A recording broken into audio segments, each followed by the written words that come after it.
তো বন্ধুরা, যুদ্ধ কিন্তু কখনোই কাম্য নয়। যুদ্ধ যে দেশেই হোক না কেন, সে হতে পারে আমার দেশের সাথে অন্য কোনো দেশের, বা অন্য কোনো দেশের সাথে অন্য কোনো দেশের। যেসব দেশেই যুদ্ধ লাগুক না কেন, সেখানে অগণিত সৈনিকের প্রাণের আশঙ্কা তো ঘটেই। অগণিত সৈনিক তো মৃত্যুবরণ করেই, তার সাথে দুর্বিপাকে পড়ে সাধারণ মানুষেরা। আর যেটা হয় সেটা হচ্ছে, সেই সব দেশের সম্পদ নষ্ট হয়, শিল্প নষ্ট হয়, সেই সব দেশের গরিমা নষ্ট হয়। আর যুদ্ধের ফল কিন্তু একদিনের জন্য নয় বন্ধুরা। যুদ্ধ শুরু হলে কিছু স্বার্থান্বেষী মানুষ রাতারাতি ব্ল্যাক মার্কেটে নেমে পড়ে, জিনিসপত্র লুকিয়ে দিয়ে বাজার দর অগ্নিমূল্য করে ফেলে, এবং জিনিসপত্র তখন চড়া মূল্যে বিক্রি হতে থাকে, যা কেনার সাধ্য কিন্তু সাধারণ মানুষের ক্ষমতার বাইরে চলে যায়। সাধারণ মানুষের পক্ষে সেই সময় খাদ্যদ্রব্য কিনে খাওয়া সম্ভব হয় না।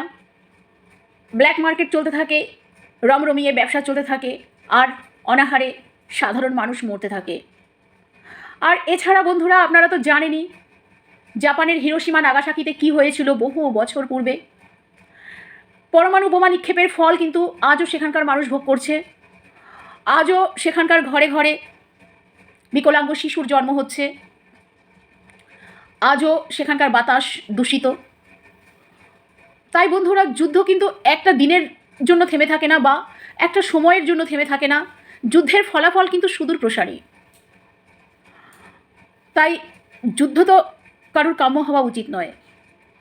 আমার তো কাম্য নয়। আর আপনাদের?